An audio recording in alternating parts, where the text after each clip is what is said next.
Good morning mga sir, mga madam. Dito po ulit ako sa bayan ng Anaw, Tarlac. So, expressway ay ano ba tawag ito? Tiplex. Ayan, expressway tama ako. So, ito po ay 3.9 hectares titled. So, ilalagay ko na rin ulit dito sa aking description kung buhay yung nakapangalan kasi kakausapin pa natin. So, pinuntahan na lang natin tong lupa para minsan na lang yung pag-uusap kasi namin. Kasi minsan pag nag-uusap sa seller, medyo tumatagal yun, sayang yung oras po natin. So, nandito kasi unang madadaanan tong property, kaya iba-vlog po natin. Ayan, napakagandang 2-lane barangay road. So, 3.9 hectares, more or less, kasi hindi ko alam kung may nakuha yung Tiplex. Siguro meron yan. Hindi lang siguro alam ng seller po natin.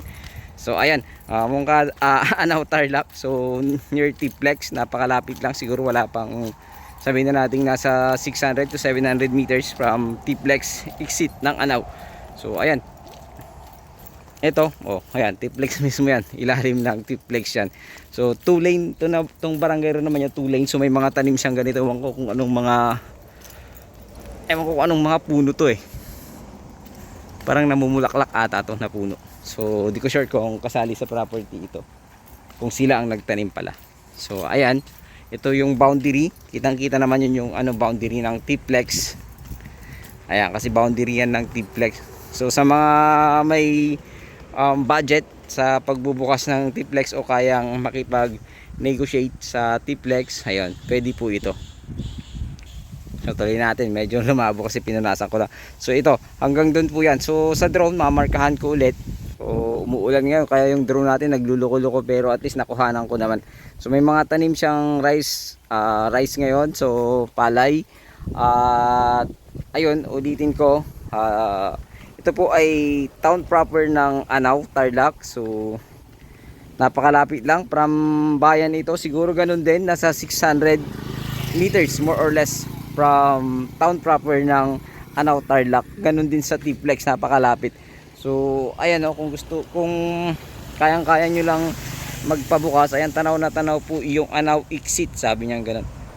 Ayan Anaw exit, ayan na po siya. So ayan, Anaw Mungkada, sabi niya ganun. So napakalapit lamang sa exit ng Tiplex Anaw. So ayun, tutuloy natin. So ulitin ko, ito ay napakahaba naman ng frontage, nasa 260 meters mahigit. Napakahaba po. So sinukat ko around nasa 282, pero para safe ako kasi merong part doon na sinasabing kasali, pero hindi ko sigurado, kaya 260 lang yung nilagay ko. So 3.9 hectares, may mga tanim na acacia rin nakalagay. So yan, milina naman yan. So dito sa part na ito, hindi ko alam kung anong puno ito. So ayun, sana magustuhan nyo po dito sa bayan ng Anaw, Tarlac. 260 meters more or less. Meron ng kuryente, meron na rito internet. So nawasa, ewan ko lang kung may nawasa. Kuya, may nawasa na dito? Ada nawasa to yan? May nawasa na dito? Wala pa? Meron na. Sige. Sige, thank you. So ayun, may nawasa na dito sa part na ito. Meron na daw, sabi ng ating seller dito daw nakabaon. Ay, nang nakatira dito. Seller tuloy.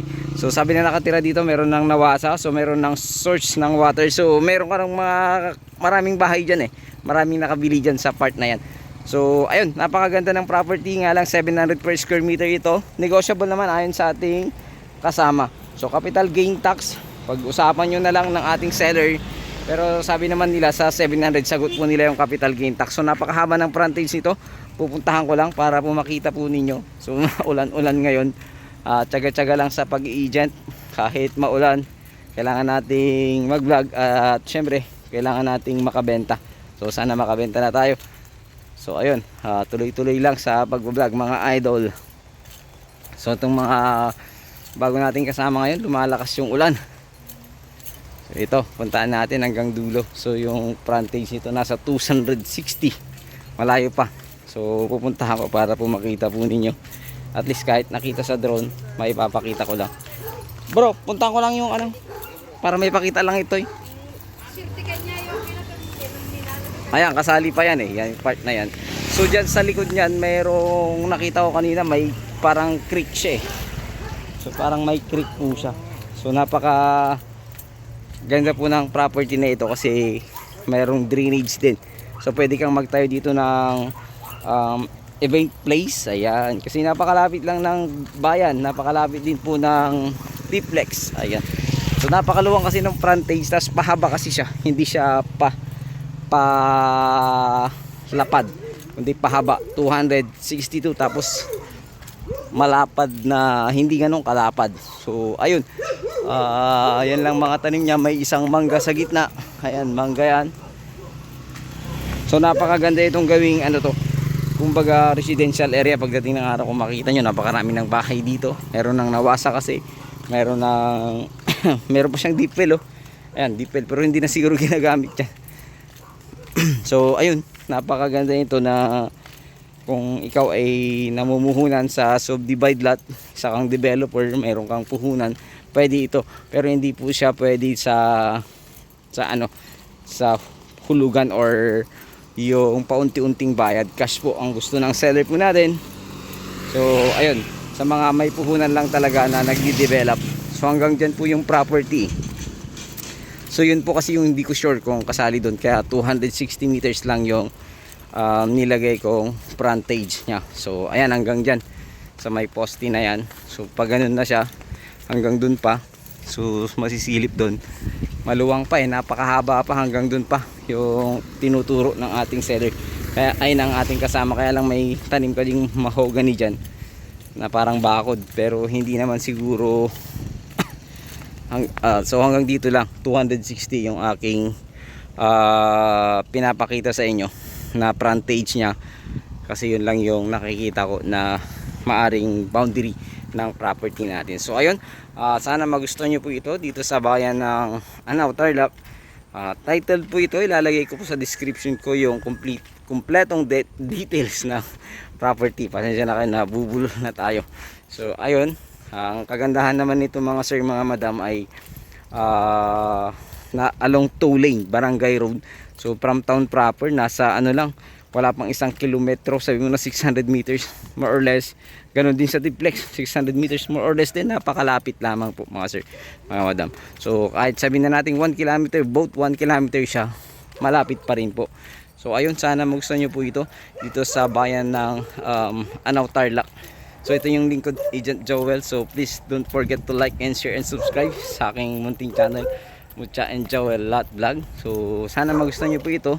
Pakitawagan ako agad sa aking numero na nakalagay sa aking screen, at aking Facebook account nakalagay din sa aking screen. So pakihit na rin po ang notification bell upang maging updated po kayo sa aking mga susunod na mga video.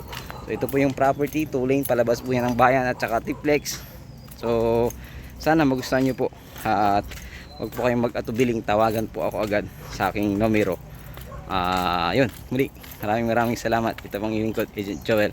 God bless you all.